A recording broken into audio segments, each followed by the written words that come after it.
राम मंदिर मेरा जन्म सिद्ध, कर्म सिद्ध और धर्म सिद्ध अधिकार है। राम मंदिर आंदोलन के दौरान यही नारा दिया था जगत गुरु रामभद्राचार्य जी ने। उस आंदोलन में लाठी खाई, जेल गए, लेकिन फिर भी राम नाम की अलख को जगाए रखा और 500 साल का इंतजार और कड़ी तपस्या आज पूर्ण होने जा रही है। और ऐसे में जब राम लला खुद विराजमान होने जा रहे हैं अपने नियत स्थल पर, तो राम भक्तों के मन में आखिर क्या कुछ चल रहा है? उन तमाम संतों के मन में क्या कुछ भावनाएं हैं जिन्होंने इस आंदोलन में अपने दिन रात खपा दिए? हमारे साथ जगत गुरु गुरुदेव रामभद्राचार्य जी इस वक्त मौजूद हैं। इसी पर और बातचीत करने के लिए गुरुदेव प्रणाम आपको बहुत ज्यादा। मैं पद्म विभूषण जगत गुरु रामानंदाचार्य स्वामी रामभद्राचार्य आपको बहुत बहुत मंगलाशासन करता हूँ। गुरुदेव, जब एक तपस्या, एक संत की तपस्या पूर्ण होने जा रही होती है तो मन में आखिर कैसी वही परिस्थिति बनती है जो रामचरितमानस के अयोध्या कांड के 237वें दोहे में गोस्वामी जी ने कहा था, राम शैल शोभा निरखी भरत हृदय अति प्रेम तापस तप फल पाए जिम सुखी सिराने ने। तपस्या करते करते जब तपस्वी थक कर अपनी तपस्या के फल को पाता है, जो उसको प्रसन्नता होती है वही प्रसन्नता हमें हो रही है, क्योंकि लाखों हिंदुओं का बलिदान अब वरदान के रूप में परिणत हो रहा है। गुरुदेव, आप मन की आंखों से सब कुछ जान लेते हैं, सब कुछ पढ़ लेते हैं, सब कुछ समझ लेते हैं और अपने आप में आप एक जीता जागता चमत्कार हैं। ऐसे में आपके मन की आंखें अपने रामलला को, अपने ठाकुर जी को किस तरह से देख रही हैं वहां? बहुत सुंदर देख रही हैं, बहुत प्यारा, एक सुंदर सा सलोना सा मेघवर्णी बालक, मंद मंद मुस्कुरान, उभरे हुए कपोल, लटकती हुई घुघराली लटें, भोली भाली चितवन, दो दो दतुलियां, हाथ में धनुष और बाण, मेघवर्णी शरीर पर पीला पीतांबर, जैसे तीसी के फूल पर किसी ने सरसों का पराग लेप दिया हो।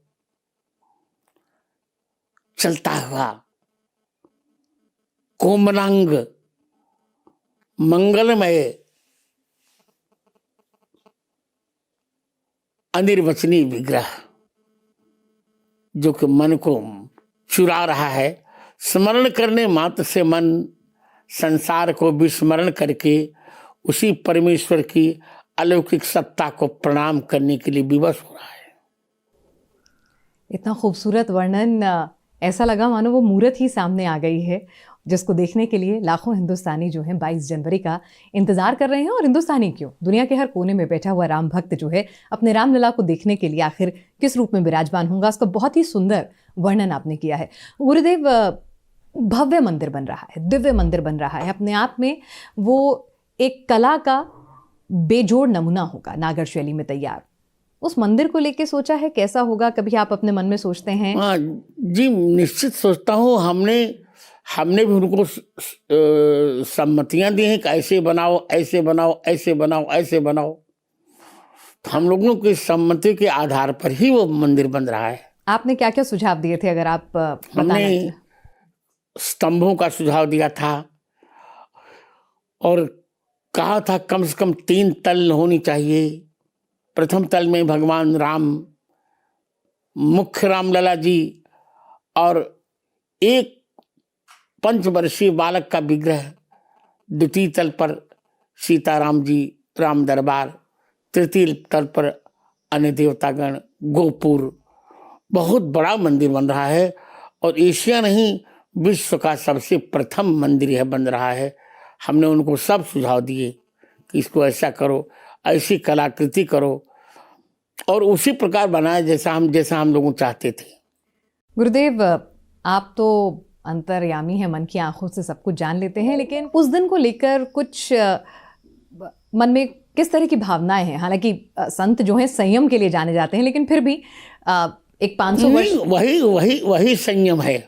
उस दिन के लिए मेरी वही भावनाएं हैं जो 14 वर्षीय वनवास पूरा करके अयोध्या के प्रत्यागमन के समय भगवान राम के प्रति अयोध्या वासियों की थी।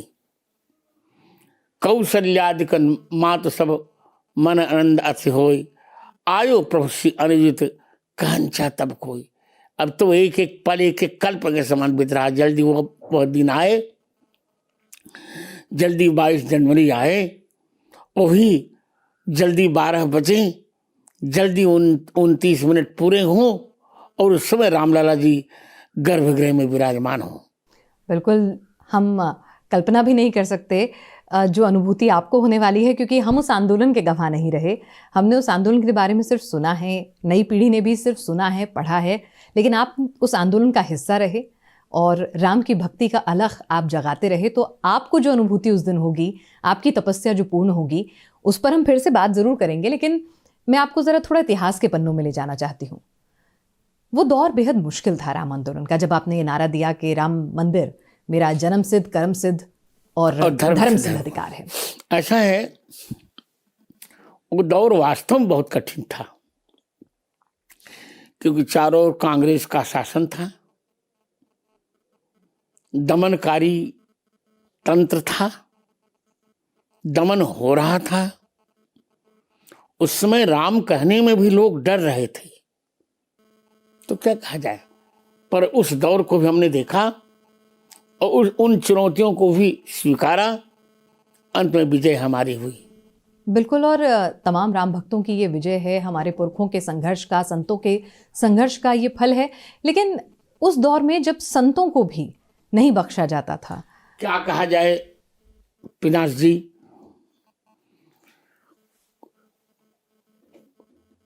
31 अक्टूबर और 2 नवंबर 1990 का दिन भूलता ही नहीं हमको, जब निहत्थे राम भक्तों पर गोली चलाकर सरयू मां को खून से लाल कर दिया गया था, कोठारी वंश का सर्वनाश कर दिया गया, हजारों लोगों ने अपने प्राण गंवाए। कहा जाता है 16 लोग मारे गए थे, और 16 नहीं बल्कि 1600 लोग मारे गए थे।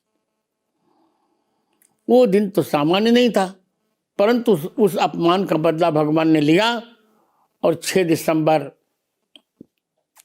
1992 को हम लोगों ने वह कलंकित ढांचा सर्वदा के लिए सरयू मां में ढहा के फेंक दिया और रामलला जी अपने स्थान पर विराजमान हुए। गुरुदेव, बहुत सारे लोग ये आज भी सवाल उठाते हैं, उस वक्त भी उठा था, और उसमें आपकी जो आप जब वादी बनकर जो आप कोर्ट में पहुंचे थे और जो आपने तमाम तर्क दिए थे, उन्होंने बहुत बड़ा रोल निभाया था इस बात को साबित करने में कि रामलला इसी भूमि पर, अयोध्या में, इसी जगह पर जो हैं वहां जन्मे थे। जी। और मैंने सुना है, मैं गलत हूं तो मुझे दुरुस्त कीजिएगा, छोटी समझकर, कि जब आप वहां पर अपनी गवाही देने पहुंचते थे तो कोर्ट रूम खचाखच भर जाता था, आसपास के वकील भी जो हैं वो वहां पर आते थे। सारे लोग अपना काम धाम छोड़ देते थे, वकील अपनी बहस छोड़ देते थे, और लगभग 500 लोग मेरे उस वक्तव्य को सुनते थे, मेरे साक्ष्य को सुनते थे। विपक्षी प्रश्न करते थे, मैं उत्तर देता था, सब लोग सुनते थे। अद्भुत आनंद आता था। 11 जुलाई 2003 से 19 जुलाई 2003 तक का मेरे जीवन का स्वर्णिम समय था, क्योंकि वही मेरी प्रतिभा की निकष थी, वही मेरी प्रतिभा के प्रदर्शन का फल था, और वही मेरी प्रतिभा के भगवान राम के कार्य में विनियोग का स्वर्णिम अवसर भी था। जो हमारी युवा पीढ़ी है, जो आज के लोग हैं, अगर उन्हें थोड़ा बता सकें उस वक्त अदालत में किस तरह से आपसे सवाल पूछे जाते थे, आपने क्या कुछ जवाब दिए, कौन से तर्क दिए, अगर कुछ 1-2 अगर चौपाइयां जिनका उल्लेख किया। चौपाई नहीं, हाँ, तर्क तो मैंने बहुत दिए थे। जी जी जी। तर्क तो मैंने 441 दिए थे। 441? उनमें से जब उत्खनन कराया गया, खुदाई कराई गई, तो 437 पक्ष मेरे तर्क मेरे पक्ष में थे, 4 तर्क कुछ धूमिल थे तो वो भी मेरे पक्ष में आए, परंतु उनमें से जो मुख्य पक्ष मैंने दिए थे, मैंने कहा था कि राम जन्मभूमि इसे यही मानी जाएगी कि ज्योतिष के आधार पर यहाँ 5 ग्रहों की दृष्टि आज भी पड़ती है। मेष के सूर्य की, मकर के मंगल की, तुला के शनि की और कर्क के बृहस्पति की और मीन के शुक्र की। ये तो वाल्मीकि कहते हैं, ततो यज्ञ समाप्ति तो ऋतु नाम षट समत्व जो ततस्तु द्वादश मासे सोच संस्थे सुपंचसु ग्रहेषु कर्कटे लग्ने वाक्पता बिंदुना सह। और राम जन्मभूमि की ठीक उत्तर दिशा में सरयू जी बहती हैं, जो जन्मभूमि के मंदिर से 300 धनुष दूरी पर बहती हैं। आज भी नाप के देखा गया तो उतनी ही दूरी पर सरयू जी आज भी वहां बह रही हैं। एक धनुष 4 हाथ का होता है हमारे यहाँ, पहले धनुष का नाप माना जाता था, आज भी वही स्थिति है सरयू की। मैंने उनको बताया था कि वेद में भी इसका प्रमाण है।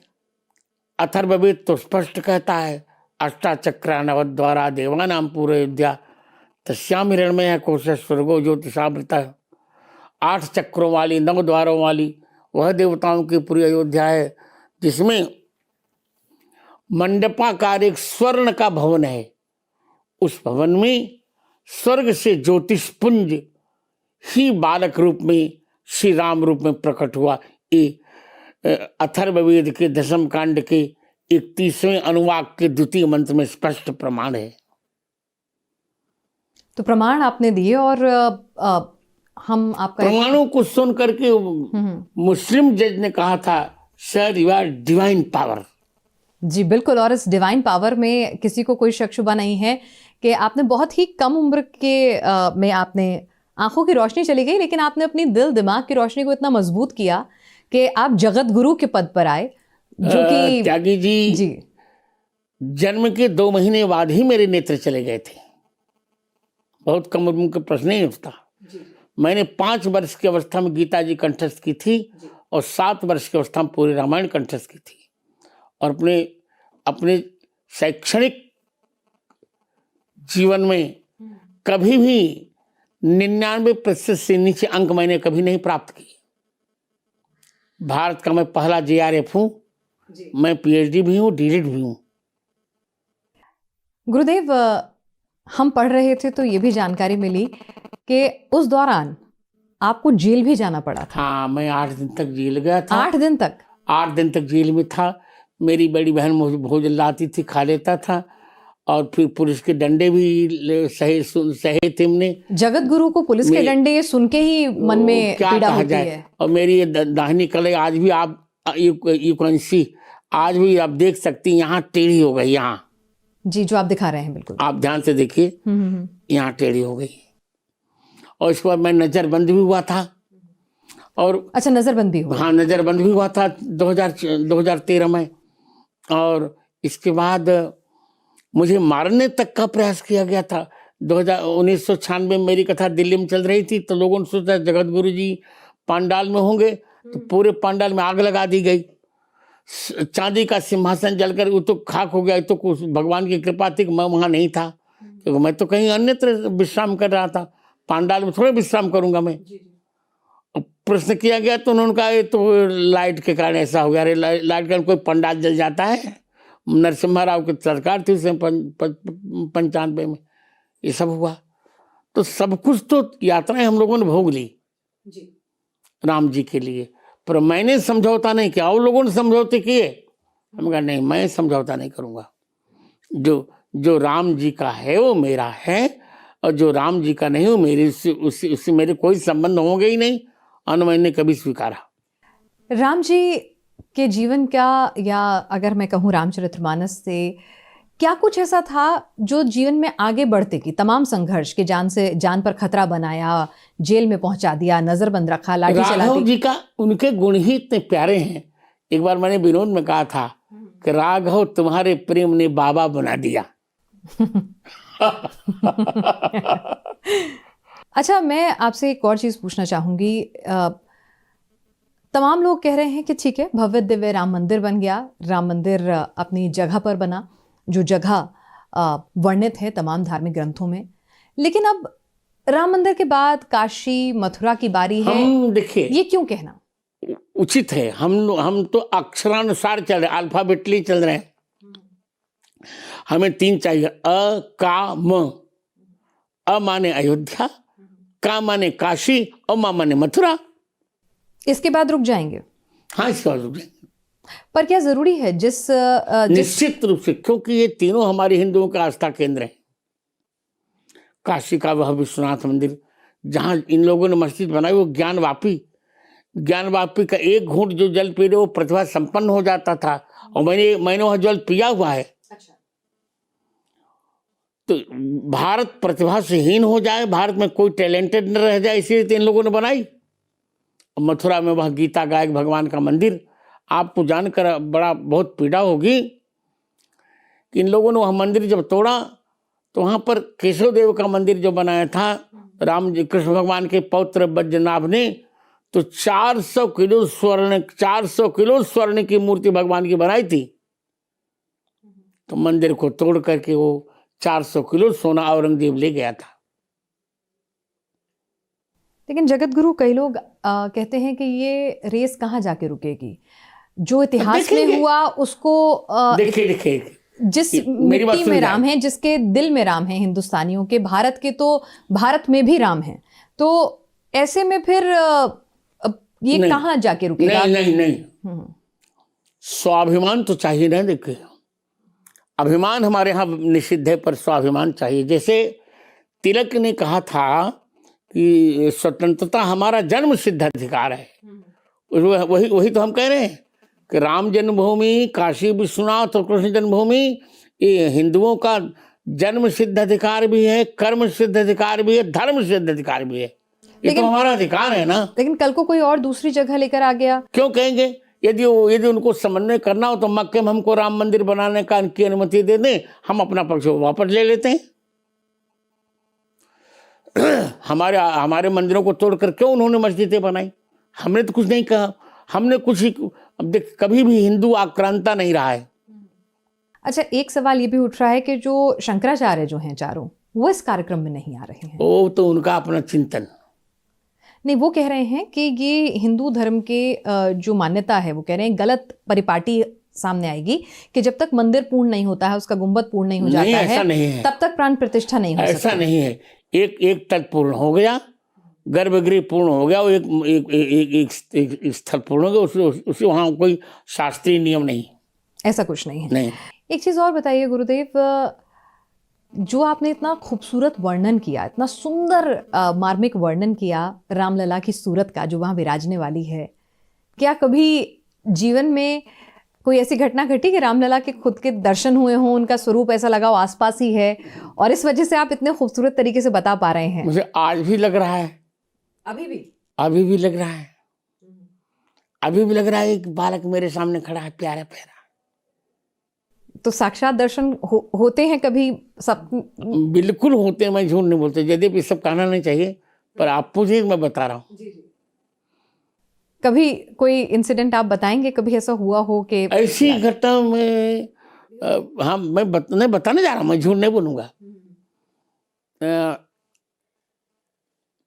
उस घटना का मैं आपको प्रमाण भी दूंगा, वहां पर प्रमाण ले लीजिएगा। एक उत्तर प्रदेश का जिला है उन्नाव, वहां एक मेरी कथा हुई थी। तो उस समय ये 2017, हाँ 2017 की बात है।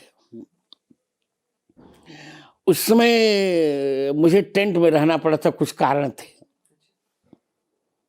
तो टेंट में मेरी कथा का चौथा दिन था, प्रातः काल का समय था, बच्चे चले गए स्नान करने। उसी समय मुझे वॉशरूम जाना था, और कोई था नहीं, और मैं अपना वॉश बेसिन का स्नानालय भूल गया। थोड़ी सी मेरे मन पर बेचैनी हुई, विकलता हुई। मैंने स्पष्ट देखा, मैं स्पष्ट बोल रहा हूँ सत्य, कि एक बालक आया छोटा सा, मेरा हाथ पकड़ा, हाथ पकड़कर वहाँ वॉश बेसिन के पास ले गया। मैंने बाथरूम संपन्न करा, मुंह धोया, तुरंत फिर बालक आया और फिर मुझे उठ मेरी बिस्तर पर बिठाया, और मैंने जब उसको पकड़ना चाहा तो लापता हो गया। आज वहीं पर जैसे मैंने दर्शन किए थे वो मंदिर भी बनकर तैयार हो रहा वहीं पर, उसमें मैं आपको मैं बुलाऊंगा। बिल्कुल सही कहा आपने, बहुत वाजिब कही। जिसकी मन की आंखें इतनी खुल चुकी हों उसे ज़रूरत नहीं है आंखों की दृष्टि की, वो सब कुछ जान लेते हैं, भाप लेते हैं, और यही आप हैं। जो मौजूदा राम मंदिर है, अपने कार्यक्रम को मैं यहाँ ख़त्म कर रही हूँ, तो दो छोटे छोटे सवाल हैं। मौजूदा राम मंदिर में आप प्रधानमंत्री नरेंद्र मोदी जी की कितनी भूमिका मानते हैं? अच्छी भूमिका है कि इतनी जल्दी काम हुआ, उसमें कितना सहयोग है सरकार? नहीं, अच्छा सरकार। देखिए, सहयोग में दोनों बातें होती हैं। संत और सत्ता दोनों का जब सामंजस्य हो जाता तब कोई बहुत बड़ा काम होता है। इसमें संतों का भी सहयोग, सामंजस्य, संतों का भी सहयोग हुआ और सत्ता का भी सहयोग हुआ, तो बहुत बड़ा कार्य हो गया। और मोदी जी से आपकी दोस्ती भी है? मेरी मित्रता बहुत पुरानी है उनकी मेरी। थोड़ा बताएं कितनी पुरानी मित्रता है? यूं ही मोदी जी के बहुत कम दोस्त हैं, तो लोगों में। आप 27 अक्टूबर का वो मेरा प्रसारण देखिए, मेरा उनका। नहीं, वो जरूर देखेंगे, लेकिन क्या है कि आप जगत गुरु हैं, मोदी जी देश के प्रधानमंत्री होने के साथ साथ देश के सबसे लोकप्रिय नेता हैं, तो लोगों में उत्सुकता है कि ये दोनों का कॉम्बिनेशन जो है वो कैसा हो। वही हार नर बांदरे संग कहूं कैसे।